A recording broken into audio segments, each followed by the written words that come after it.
Here, I'm Stephen Broad, I'm Director of Research and Knowledge Exchange here at the Conservatoire, and it is my great privilege to introduce this last exchange talk of the term and indeed of the academic year.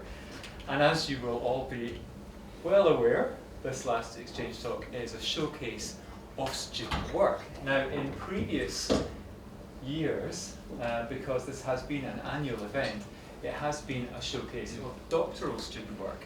But the Research and Knowledge Exchange Directorate has expanded in the last couple of years to include the MA Psychology in the Arts Music. And I'm really, really delighted that we've got two second-year students from the MA participating in this showcase, which therefore becomes a much wider and even more joyous thing. The format for this showcase is very specific. Each student has 20 slides, and each of those slides is timed and will move on of its own accord after 20 seconds. This format is in no way related to the international Pechakucha format. Absolutely bears no resemblance to it if anyone is asking you. But what it does do is provide a short and snappy presentation of 6 minutes and 20 seconds where you get just that insight into what is going on with a particular project. I'm really delighted that we have, I can't actually see very well. I'm struggling to read anything. We have five wonderful presenters, and they have been ordered in alphabetical order. So there's just chance built into all of this. We start with Jacques, first year PhD student, and then we have Ellie and Jessica, two second year MA psychology students. We go on to Jessie, and we will finish off with Fabi. And I think we will save questions and comments for the end, so we'll have a great free-for-all of Q&A at the end, which I shall attempt to moderate. Between presentations, this holding slide is not timed, and that means that people have a chance to get to their place and begin with some semblance of dignity. And the first person to begin, and therefore to make your way and start the presentation, is of course Jacques. Let's give him a yes.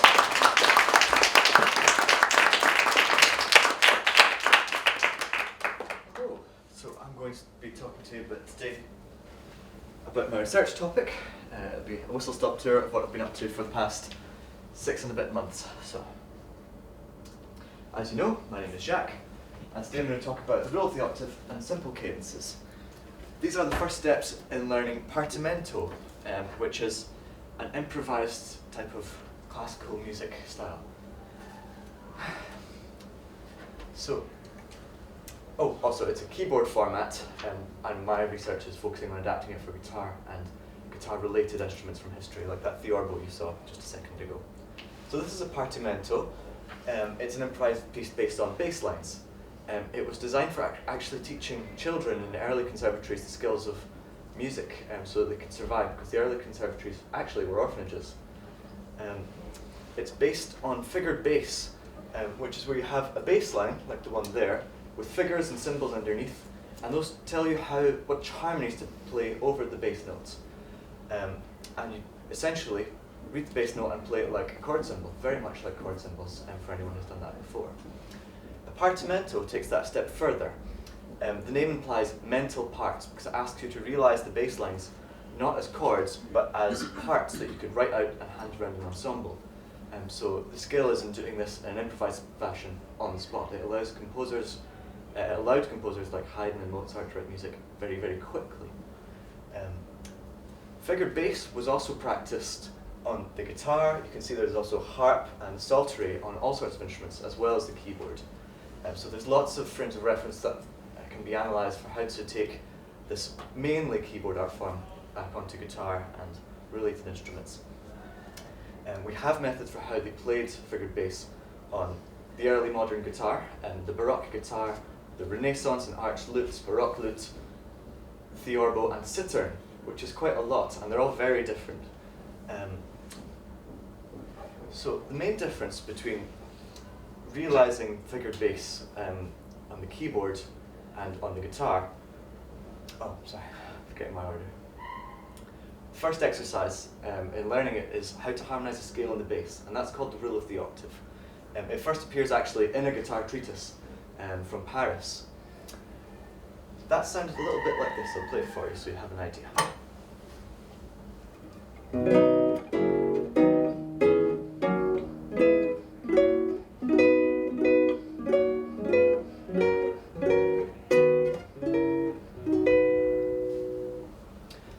There we go.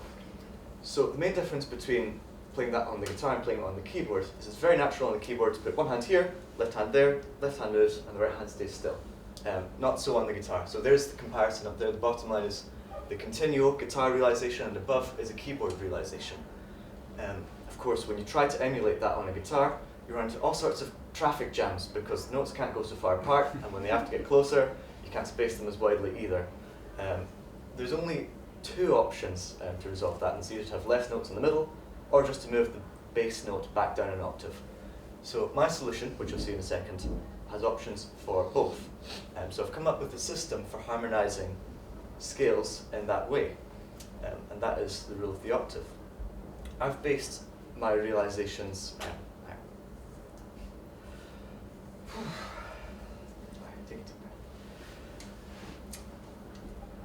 Another main difference is the melodic position. That's where the top note is. Because in partimento, that is a melody rather than in figured bass where it's an accompaniment. So it's very important in partimento. There's three options on any given chord, and those are referred to as first, second, and third melodic position. Again, when you take this from keyboard to guitar, things have to stretch and compress even further, so it gets quite technical and stretchy and annoying. So my solution to this was to use the guitar chord shapes, which some of you will be familiar with. If you've heard of C, A, G, A, D, E minor, A minor, D minor. So simple starting points, and some of those have lots of melodic positions available, like E has 4 options, but D has 1. So some chords become more useful than others. That creates a system where for all the melodic variations and all the chord shapes, you have 20 rules of the octave. That might sound like an awful lot, but in reality, on the keyboard, you would learn all 24 keys, major and minor, and then do it again for second position, then do it again in third position, for a total of 72 keys, I think. So only 20 is not so bad. Once you've learned them, those shapes can be moved up the fretboard.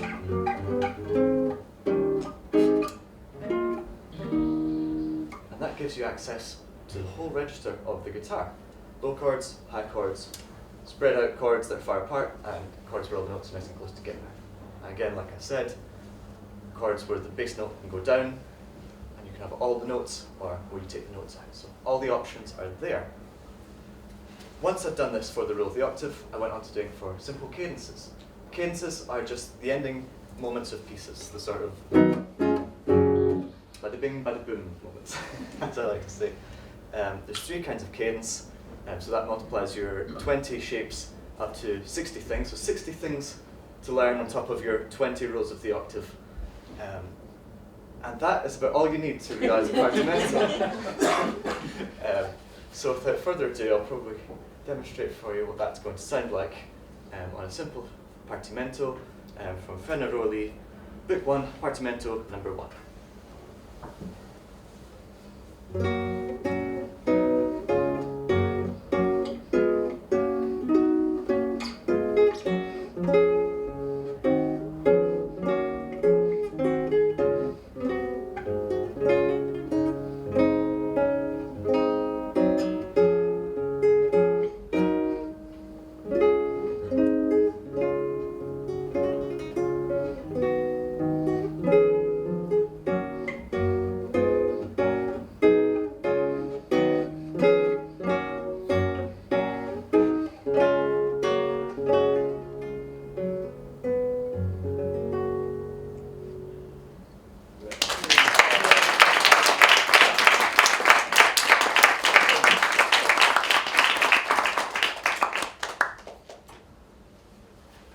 Ellie, just while you make your way up, perfect timing. Within a second.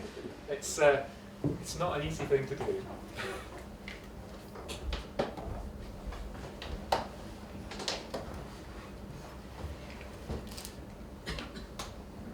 Hello, my name is Ellie and I'm a singer and a second year student on the Master's Programme Psychology in the Arts. Today I will be discussing the influences, context and details from my negotiated research project, exploring gender within music performance and also its place within current research. So I completed my undergraduate degree at the RCS, familiar steps there, in vocal performance in 2022.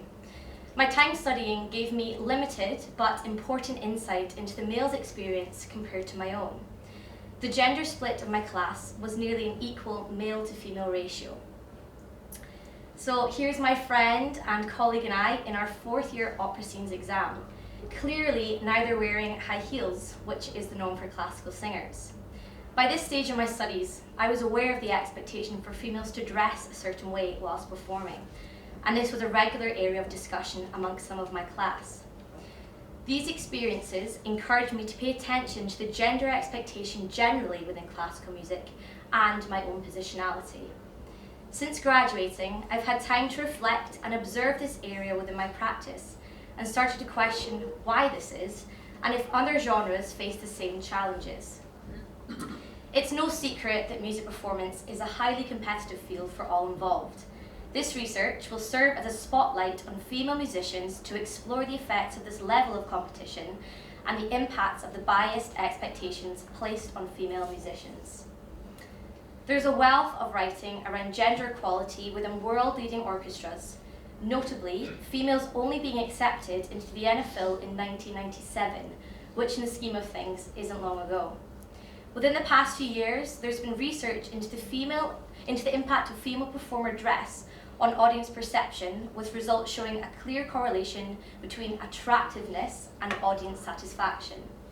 Female jazz musicians have for decades faced misogyny and inequality. For example, Louis Armstrong's wife, Lil Hardin Armstrong, was an incredible jazz pianist and composer, but overshadowed by her husband. Despite the advances in this genre, there's still obvious male dominance in many of the top jazz orchestras in Scotland and the rest of the UK. Upon talking to a peer and professional trap musician, she explained that there's pressure to be one of the lads and go along with banter and jokes. She commented on the struggle to feel a sense of belonging as an all-female group. A paper which has informed my research evaluated how the ideal of a female trap musician impacts the audience perception. And very close to home, a review of a recent RCS production has highlighted the judgment that female performers face on their appearance. Since the deserved backlash, the now deleted review failed to give any indication of the success of the performance. This could be incredibly damaging for those about to enter the professional world. Think about a female jazz, classical or trap musician for a moment. What do they look like? What do they wear? What is their instrument? How do they move and talk? I don't ask this with judgment, as we all have an image in our mind. And I'm not suggesting we don't have expectations of male musicians, but I ask, how do the expectations impact on these performers? The aim of this research paper will be to gather information for female musicians in these 3 genres at varying levels of their study and career, and elicit similarities and differences. From this, I will explore if there are any genre and gender-specific expectations, and if so, how do they impact on performers' confidence and identity? By using 2 different methods to collect a variety of responses, I aim to discover exactly how gender has impacted the performer's musical identity. I aim to find out if the decisions they make within their practice are by choice or influenced by expectation. My first method of data collection will be a survey. This includes questions that will give a wide scope of experiences and opinions. This will be shared within the RCS community and for graduates of years 2022 and 23, and use a combination of snowball sampling and my own contacts. As this project is exploring gender, eligible candidates include those who identify as female but were not assigned this gender at birth. To gain more in-depth information about these experiences and give participants a chance to discuss with one another, I will run a subsequent focus group with 4 selected from the volunteered students based on their discipline to give data variety. While I will have planned prompts, the conversation will be organic and down to the participants. As both of these forms of data collection will produce a large volume of qualitative data, which is very time consuming to analyse, I will use thematic analysis to draw out recurring themes from the answers of participants. And this will allow me to collate the information in an effective way and will enable me to draw out differences and similarities efficiently. And to analyse this large amount of qualitative data, I will use Braun and Clark's 2006 model, reflexive thematic analysis. This method is helpful when a researcher, such as myself, has experience within the topic and makes use of this position as an integral ingredient and tool. This involves drawing upon experiences, social position and knowledge and evaluate how these influences add to the research process and give insight into the data gathered. Depending upon the information collected, I plan to write the research paper using either a theoretical framework or a conceptual framework, which is looking at results and parts of psychological theories together. And the theories that I'm currently considering are attitude formation theory, which is looking to discover where attitudes come from, cognitive dissonance theory, when one's behaviour doesn't align with their beliefs, and also constructivist theory, where learners build on existing information to learn new information. Whilst over the past several decades there has been needed attention given to women in classical music and jazz, there's not the same volume of research available within the trad music sector. My hopes for this study is to understand and give a voice to female musicians and to explore the positives and the negatives that they may have encountered. I believe this is an important area of conversation due to the literature that I've read so far, which addresses physical pressure for female musicians, artistic expectations, equal pay, and many more challenges. A next step may be to run this from a male perspective or a non-binary perspective, and subsequently compare and contrast them. I look forward to any questions that you may have.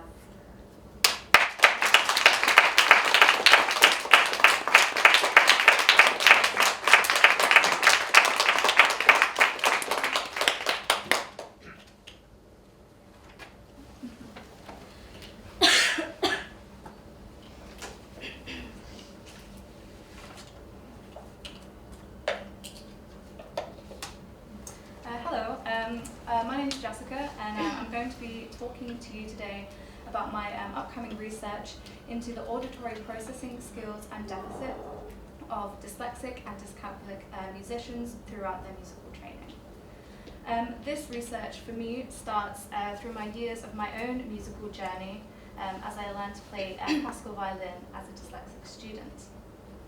I seem to make headway in the violin, and there is quite a lot of research to show how dyslexics in many areas of music do seem to excel. Yet my reading skills and comprehension fell far behind for my age. This led to a developmental dyslexia diagnosis, and thankfully I received the help that I needed, thus still achieving my goals musically and academically.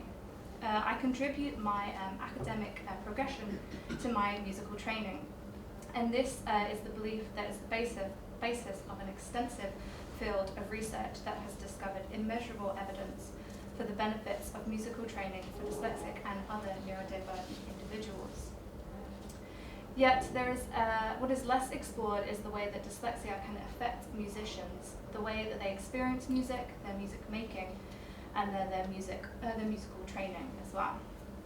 This is not to say, however, that the research and literature on dyslexic musicians do not exist. While the literature in this area is very informative about how dyslexic traits may not be exclusive to linguistics and reading, and a crossover from text dyslexia to music may be apparent.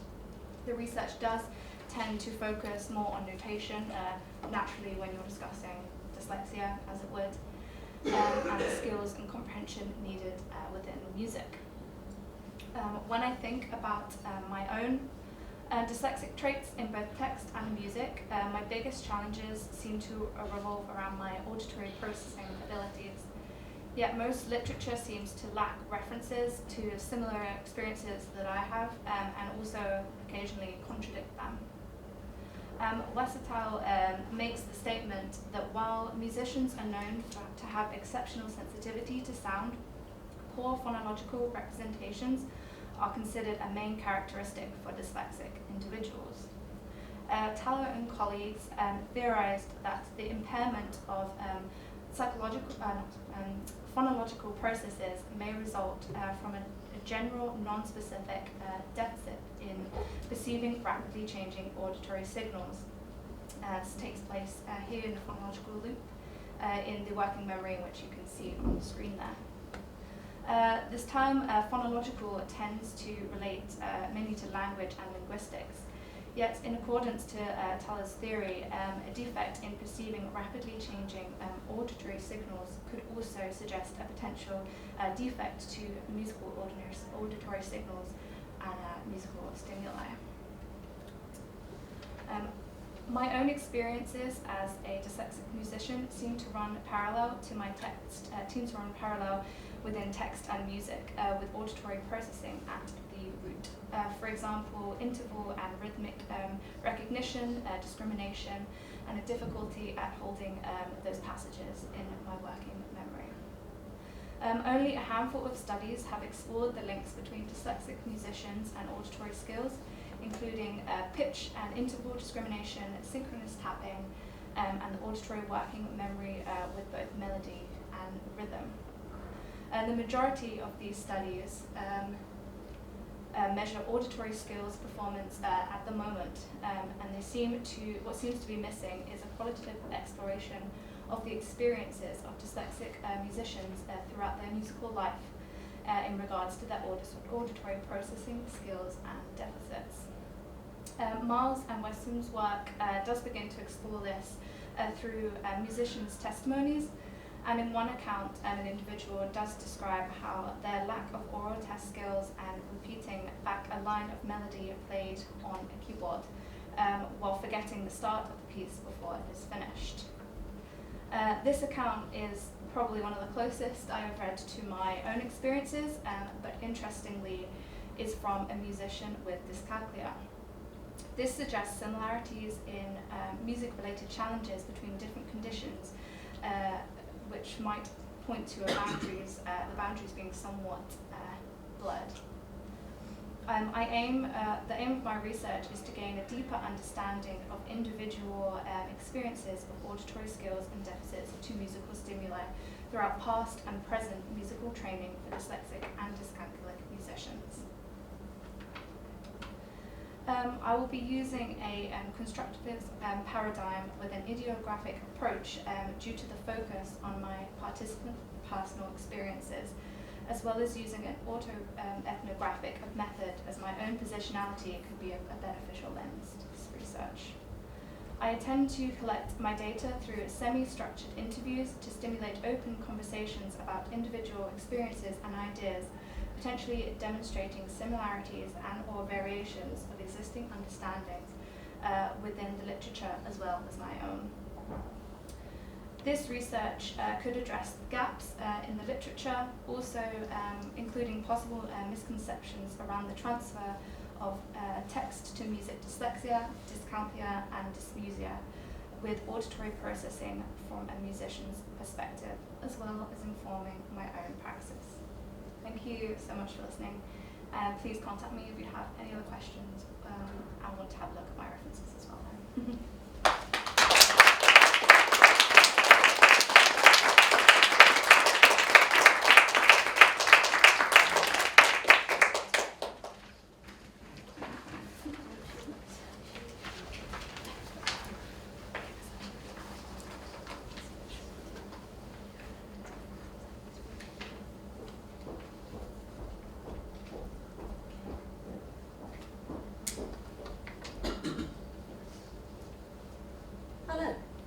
My name's Jessie, but you know that already because it's written up there, and so is my original question. It's bound to change because I'm at the beginning of my PhD journey. This is a good use of my first 20 seconds, isn't it? I should cut to the chase. I've written a short play about capability, choice and curriculum design. It's got some ideas about rights, voice and agency, and it's playful.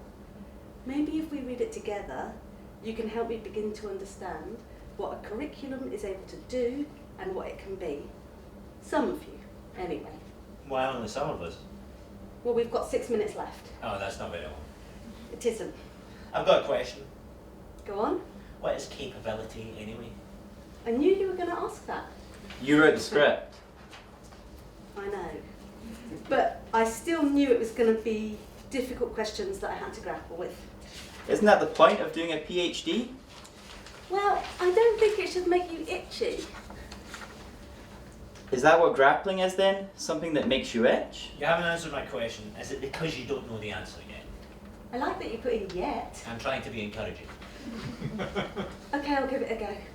It's important to find out what our students are capable of.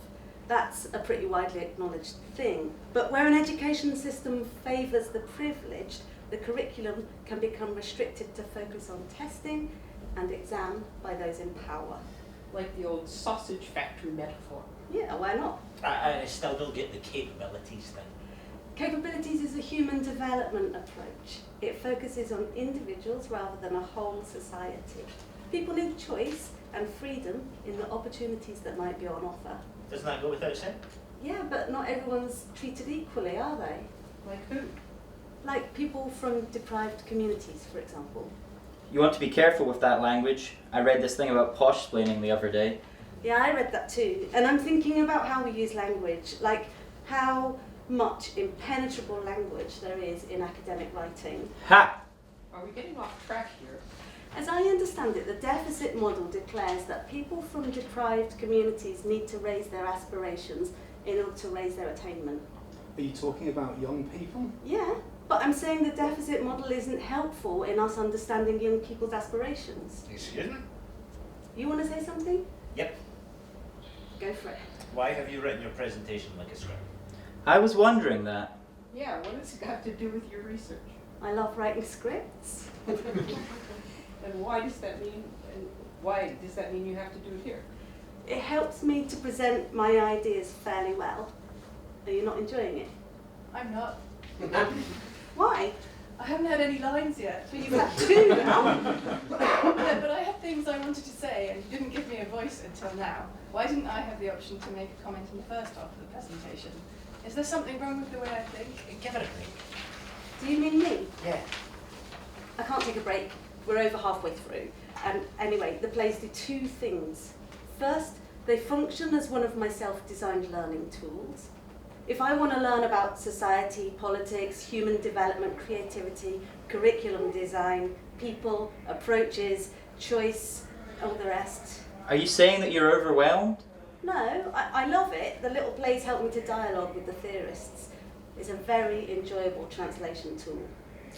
Umberto Eco says you shouldn't write a thesis that's written in a language you have to translate.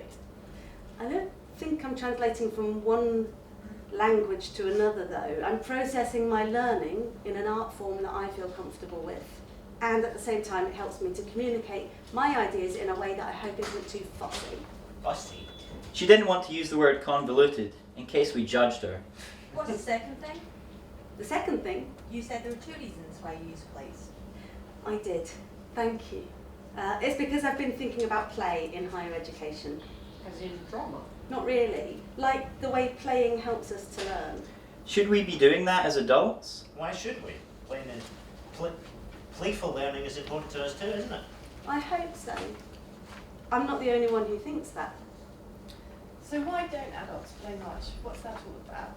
So many reasons. Some researchers believe we need to rethink the presence of play in further and higher education.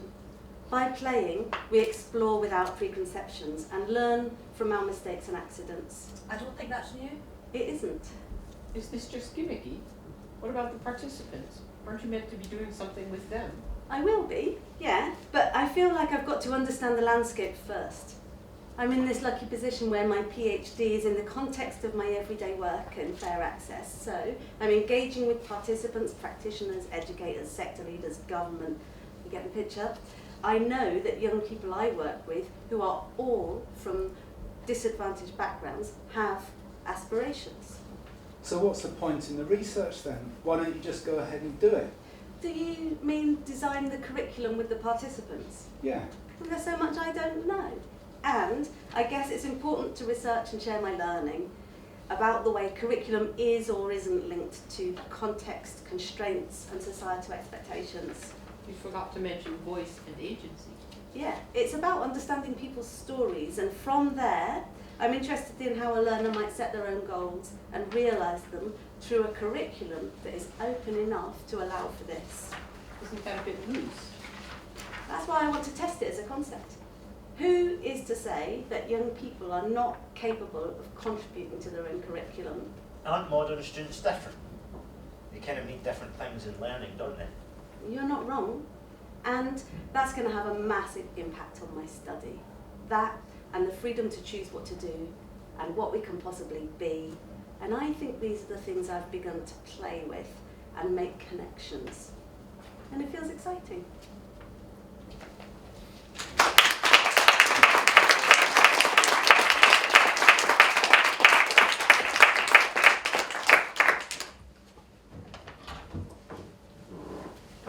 Oh, I just got a great segue. So I'm about to talk about playing.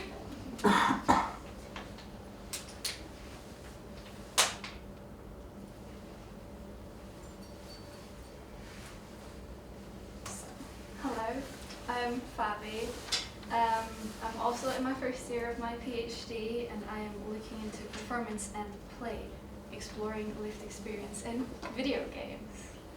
And if there's one thing to know about me, I guess in this context, is that I make games. I make arguably too many games at this point. And game making is my chosen form of creative expression. And so when things happen in my life, I make games about them. And while I was making a game about my own lived experiences, I started asking questions. How are those games made? Why are they made? Who makes them? And who plays them? Who are they for? Which led me to the performing arts, specifically devised theatre, and that led me over here, the RCS, and I'm quite happy here. Over the next few years, I plan to answer my questions, and I'm doing this by asking some more questions, like where do autobiographical games and devised performance meet? And what are the potential opportunities and challenges of exploring cross-disciplinary practices and processes? How is the self constructed and performed in autobiographical and personal games and performance? And related to the above, what are the relationships between the autobiographical self, the performed self, the performer, avatar, and audiences? I'm still at the beginning of my research, so I don't have the answers to my questions. But to me, it's incredibly important to do research on underrepresented voices situated in a space, games, where my own voice is still underrepresented. If you'd like to know just how underrepresented we are, just look up Gamergate on Twitter. It might ruin your day, and it was started because of an interactive story written by a woman. I'm not here to ruin your day, I'm here to talk about jams. Not the kitchen kind, but the video game kind. I was looking for a space that gives people freedom to create, where underrepresented voices are present, and that is accessible to non-industry folks, so people that aren't professional game makers, which led me to game jams. So, the game making scene is roughly divided into three parts. AAA, big companies, big games like Mario, Zelda, GTA, you might know of some of them. AA, which is less defined, and you might have played It Takes Two before. And then there's indie. Small games by small studios. You might remember Among Us or Stardew Valley from Corona times, or the most famous indie game ever made, Minecraft. And somewhere in this tiny, tiny corner of indie games are game jam games. What is a jam, then? A game jam is an event where participants try to make a video game from scratch. Depending on the formats, you might work alone or in a team. And the event duration usually ranges from 24 to 72 hours. Most jams have a theme, and sometimes even a limitation that you work on. Some of the most famous game jams are Global Game Jam, which is pretty popular with students and is actually hosted at Glasgow Cali, so if you want to try it out, there's a good start point there. There's also Ludum Dare, which is one of the biggest game jams ever, my personal favourite, and the bi-weekly mini jam, which happens a lot, and it's pretty great to try out as well. Some of my favourite themes that I've seen so far are the advancing wall of doom, it's dangerous to go alone, take this, fishing, but you're not allowed to use water, and judgment, but the rules are meant to be broken. What would you create based on these prompts? Jams are inherently meant to be fun. You spend a weekend trying out your weirdest ideas, and maybe they work, and maybe they don't. There's not really any failing in game jams, wherever failing really is, right? And there's humor in messing things up. And just to kind of show the power of game jams, one of the most famous indie platformers ever, Celeste, started as a game jam game. And it's proved that there is space for these games, for female protagonists and talk about mental health and gender, and weird and fun ideas. These games are now some of the most beloved video games in our time, and they wouldn't exist if not for those spaces that allow, encourage, and highlight creativity and diversity. Some other absolutely amazing and beloved games that started as jams would be Hollow Knight, Keep Talking and Nobody Explodes, Gods Will Be Watching, Towerfall, Missed Messages, Valley Peaks. There are endless ways to make a game, and I've seen games made out of Play-Doh and Lego. There's really nothing that's stopping you. You can use nifty apps like Castle to make your game on a phone or a tablet, or the more classic game-making engines, Unity, Godot, GameMaker, or my personal favorite, Twine, because it's so beginner-friendly. Twine is an interactive storytelling tool. As afraid as some people in the industry seem to be of interactive stories, I quite like them. And Twine allows you to write your own, choose your own adventure stories, and then play through them without needing any programming knowledge, which is great for me, I don't program. If you do have some spare time to look up a few tutorials, you can do some pretty nifty customization. This is all the same game. From trying it out, testing it, to adding art to it. Took us a weekend. If you do decide to try your hand at a jam, and you should, they're great, I'm not biased. Just one word of advice that really helps is sleep. There's this common misconception that all-nighters are part of jamming. They're not. Please sleep. Take it from someone who hasn't slept a lot in the beginning of my jamming experience. It's not going to make a difference. Just take a nap. So why am I telling you all of this? Because I love jams. I love games. And there's no such thing as too many games and too many ideas. And I think it's a really cool way to express yourself creatively. If you're a writer, why not write one of those interactive stories? If you make music, why not try a game soundtrack? It's pretty cool, and you might find it really fun, who knows? And at the end of the day, it's meant to make you happy. I made a game about petting a cat that bites you. No hard feelings, no big thoughts, just good vibes. And you get pretty cool feedback from the community as well. So make a game, play a game, tell people what you liked about it, and maybe you'll make some really cool friends. And that's really it from me. If you want to have a chat, you can always hit me.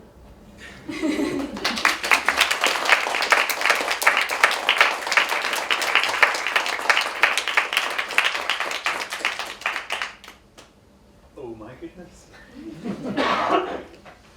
Do you know, it's always such a privilege to chair this event, because you never quite know what you're going to get.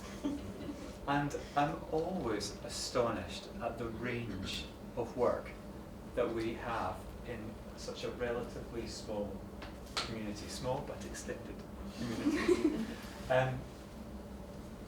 With all of the different areas that you're addressing or engaging, the thing that really comes through for me is the significance of the personal insights, the positionality, the things that you've kind of worked out and followed and decided to follow as a passion. I think that's absolutely amazing. Really, really amazing. We have some time for questions and comments. And I have to say, before we go on to that, I just want to underline my thanks to you all, but also my congratulations. It's a really tough format. It's a really tough format, and I think I can't underline that enough, because it presents challenges of all sorts, and challenges that are quite distinct from person to person. You know, everyone responds to it a different way. We really, really enjoyed those presentations. Thank you. Does anyone have any questions or comments or any discussions that they'd like to open up? I know I do, but I just want to throw it open first of all. Yeah, Jake. Yeah, thanks everyone. It was really great to listen to all of your research and get to know it. I've been waiting for this day for a while. It's always fun. I wondered if anyone, it's really open to anyone's comment question. If anyone had any thoughts about using critical race methodology or theory in their research. Because I think a lot of people, especially white researchers, think that it's only applicable when you're researching like black and brown communities and stuff. But it's really good at helping you criticize whiteness, whether that's your own, that of the participants, or research methodologies. because I know a bunch of black and brown scholars have criticized thematic analysis, for example, for flattening out BIPOC experiences. And yeah, I don't know, did anyone have any thoughts about whether or not they'd like to include some of that in their project moving forward? Because I think it would be interesting with like the guitar stuff. What would critical race theory say in there? Or with your work, I think it would be like really cool. And perceptions of female musicians, I think it would be like really amazing. And obviously, like each one of you, I think it would be amazing. So yeah, just if anyone had any thoughts. Would anyone like to respond? I've certainly begun to look at some of those theories in the context of the work that I'm doing, just because of the nature of the participants that I will be engaging with. I've got a journey to go in that direction, but you know, I feel like I'm on the journey. So yes. Yeah, that's right.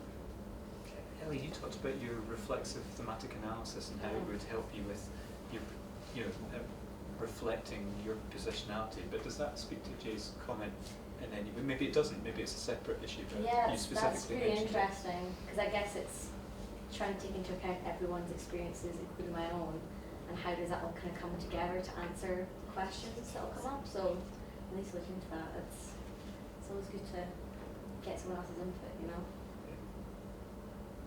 Thank you. Thanks, Jay. Beth.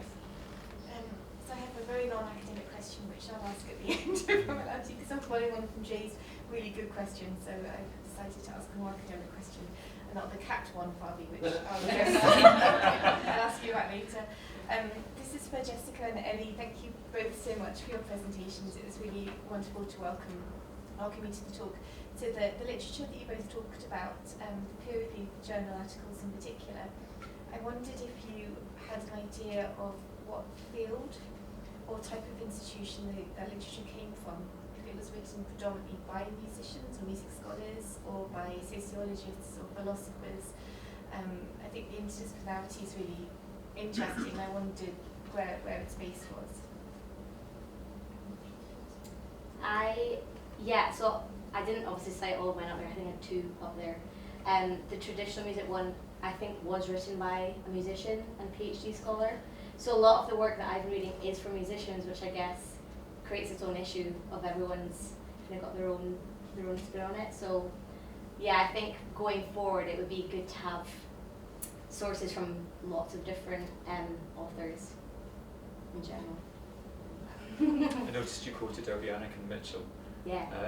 And Helen Mitchell, who I know, she's a classic, what's the expression, gamekeeper turned poacher, or poacher turned gamekeeper, I'm not quite sure, because she's a really strong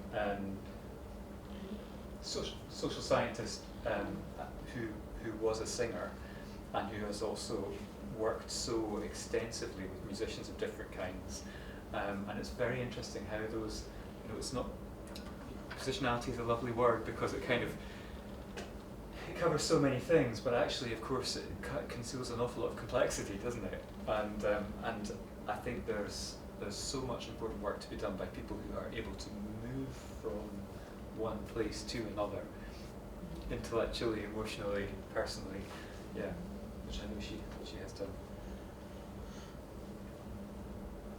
I was going to say mine's probably the opposite for myself, because a lot of the research is not done with musicians, and especially not the crossover with neurodivergent musicians as well, and the areas with the more qualitative information research is that specific pool. So that's why it's quite beneficial to look and have that positionality, because it does open up, and it has seemed to, within the existing research, collect the kind of data that is necessary. That's really interesting. It feels really important that it's musicians doing the kind of research that you're both doing. And that's Can I? Oh, no, I'm not going to step in. I have quite a specific question for Jacques. So, I'm going to say the wrong word. I'm thinking portamento, but it wasn't. Partimento is very close. Okay. So that was for 12-tone equal temperament.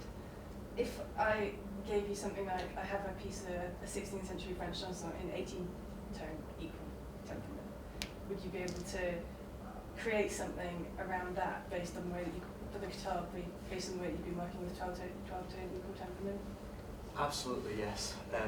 When Partimento was invented, equal temperament wasn't in use all of the time. It was quite new, and towards the end, it was in use almost all the time. But it's very relevant. But there's a big caveat that guitar-related historical instruments have their whole own ballgame of complexities when it comes to not playing in equal temperament, because frets sort of tie you into it. And the frets on lutes and the older instruments are movable, and they did move them and play in other temperaments. How it's done, how exact a science is different according to who you ask. So there's a whole lot to work out there. But yes, it really does apply. And Partimento as a whole are quite applicable to different temperaments. Can I ask a question I was going to ask you, which follows on in an indirect kind of a way? I just, in a presentation about past musical practice from the past, it's always lovely to see the images, and the images of musicians performing and that iconography. And it's a kind of tangential point, but I was wondering, does that inform you in any way? Is it nice? Is it just sort of nice for us, or does that inform you in any way? And I guess the frets might be a connection between those two things. That's what I mean. Absolutely, it informs a whole lot. And I mentioned that all the different instruments are very different, and I at first hugely underestimated just how different they are. And because a baroque guitar and a Renaissance lute, if you look them up in theory, they're basically guitars as we know them. And then you pick them up and you try them and you go, okay, no, they don't play the same. And then you get used to it and you go, no, yeah, they are the same. And then you see how they were played and what people were doing with them, and you go, no, it's not the same again. And all you can, sometimes those images as well are the best way to get an idea of what people were doing. So I found one source that said people were playing on steel string instruments with quills and strumming very much the same way we do as traditional musicians, block chords, all the strings all the time, and other people saying, nope, never, must be full counterpoint all the time. And that's very much depending on what instruments being played and where it was, when it was. I mean, it's coming in from a different angle, isn't it? But gathering all the evidence, I guess, which kind of takes us back to some of the kinds of analysis that you're thinking of doing, and I think it also speaks to your work, Jessie, as well. Listen, there's a long and honourable tradition of breaking the format, and we've had some really impressive examples of breaking the format over the years. But that was the most fun, the most fun version. I want to say thank you to the people that read on the spot for me as well. So, yeah. That was terrific. Tell us a bit more about voicing other ideas. And you're not the only doctoral student. I'm going to be discreet because I don't know if this is a public or private practice, but you're not the only doctoral student who I know voices up different characters as part of their practice. And I wondered if you could just say a bit more about the process of that and actually what you get from it personally. So I started doing it because I didn't really, because sometimes I found the academic writing to be impenetrable, and sometimes I would have to read it aloud to be able to try to understand what was going on. And in so doing, I started having conversations with the theorists out loud. And I've found, like, across all of, from when I was, like a 18 or 19-year-old, I've always written scripts and written them in dialogue with the people. So I've been through a whole series. Part of it is habitual. So I've been through a whole series of engaging, like reading a book or a novel or a play or whatever, and then writing to the person that's written it and trying to engage them in conversation to be able to understand a bit more about what they do. But in doing that at this level, what I find is that where I found a concept really, really challenging, I then am able to present my understanding of it, but at the same time I know I'm manipulating it because it's not how they are putting forward their ideas, it's about my processing and then I guess my positionality on a point that they're trying to make. And it just helps me to push things forward. Is that what you Yeah. Can I ask you about something that we just Yeah, go push for a it. little bit? See, it always makes me think of the dialogue game. Always makes me think of a philosophy lecturer that I had when I was an undergraduate student who used to talk to René Descartes in the lectures. His catchphrase was, "But hang on, René, you said," and then he would sort of voice up these different perspectives. He'd actually kind of look in different directions as he was doing. And of course, there's a long the longest possible philosophical tradition for that in Plato. But when I read some of those things, I get slightly worried about characters being straw people. You know, the arguments being set up so they can be knocked down. And how do you preserve a kind of, you know, a balance in that, because you're controlling everything, of course. So Yeah, you can't. Your characters will say whatever you want them to say. They will, but I feel like I'm not in a place yet where I feel strong enough to be able to take them down. And also part of this little script that I've written is a reaction against theorists who take other theorists down, which I find interesting and quite challenging. So what I'm going to do next, right, and it's probably worth understanding that, or rather what I hope to do next is to take you know, a concept, whatever that is, play around with it a bit with the people that I'm playing around. So say it's other educators, or say it's participants who are age 16 or whatever, and I will play around with that concept until we've exhausted it and played with it creatively in whatever form that might need to be. So for me it's playwriting, but for somebody else it will be something else. And then take the ideas from that collectively together, and I will take that forward to the next experiment. So I always feel like it's got... Oh, I'll give an example. Right, I wrote sorry, I feel like I'm talking. I wrote a script. I was in a workshop with a playwright, and I found that they were behaving in a particular way. So I went home and I'm not an artist in my own head, like a drawing artist, but I drew a picture of them, and I drew a picture of them as a badger dressed in a green velvet suit, and then I used the interview that we had that I'd recorded as a dialogue between me and them, and I wrote it to them, and it went into the ether and never came back, and I was like, oh, I've really offended them or something. But actually it helped me to understand how you do those dialogues without causing pain. Yes.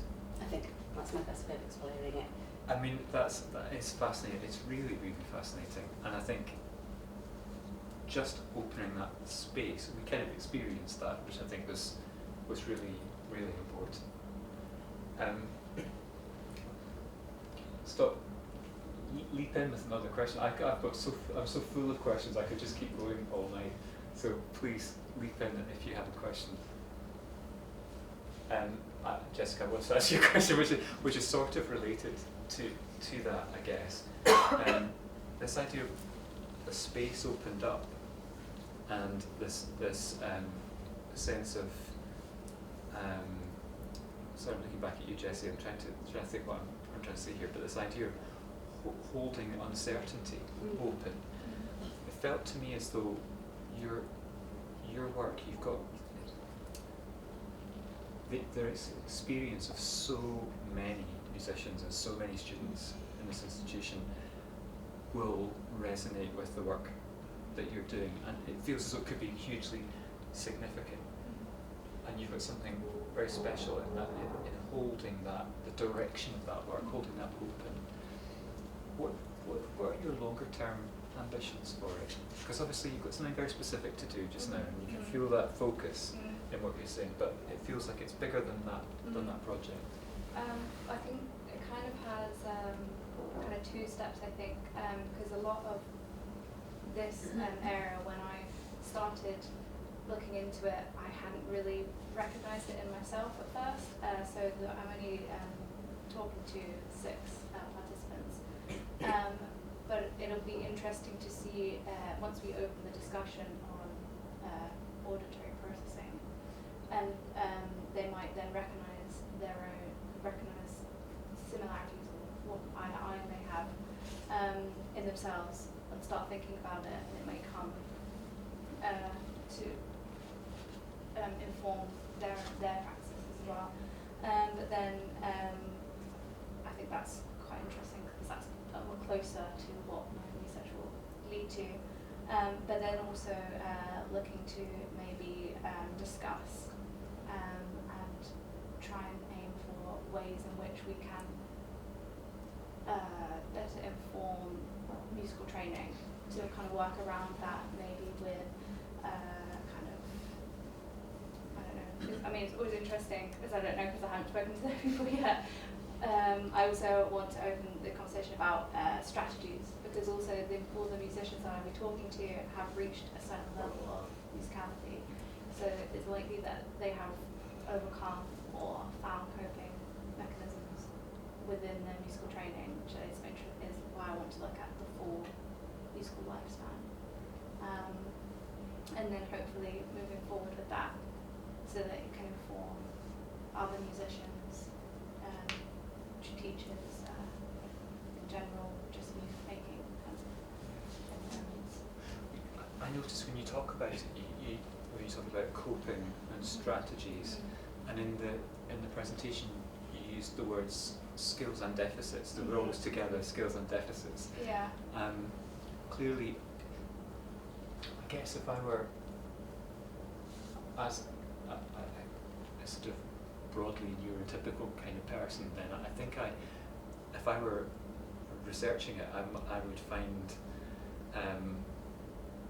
find myself outside the world that you're inside, and I wondered if your experiences had set you up to understand it in a certain way, if that makes sense. I think strategies is the word that really sticks out for me. You know, a way of. Yeah, I guess it's the idea of just if you have a struggle with or one specific thing, it may mean that you have a better level to deal with it in a different way. So just as you know, one sense is lessened, another is heightened type thing. So people that have these sort of strategies maybe lean on something that they're stronger at. I guess it's the skills and deficits they come in with equal, and you can use those together, because there's definitely benefits to being neurodivergent, especially within music. It's important, I think, to address both of those even when dealing with things that you may not be strong with, kind of using your strengths to overcome weaknesses, I guess.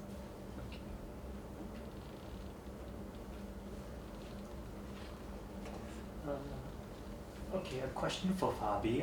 I enjoyed your talk about games. In particular, I find games very interesting because they seem to be this intersection between so many of the art forms and the fine arts. Even just as I think of opera being the intersection of things like beautiful props, wonderful libretto, great storyline. So I was just wondering if you could just talk to us about how jamming fits into, you know, this discussion about bringing so many elements into a game. I think the thing that I really like about jamming as well is, I guess, this openness, and this has to do with like accessibility of jamming, is that I introduced Twine, the writing tool, that doesn't need anything but you being able to write, you know, in some form. But the bigger your team is and the more different people you have, the more diverse it has, the more diverse skills, the more you can do.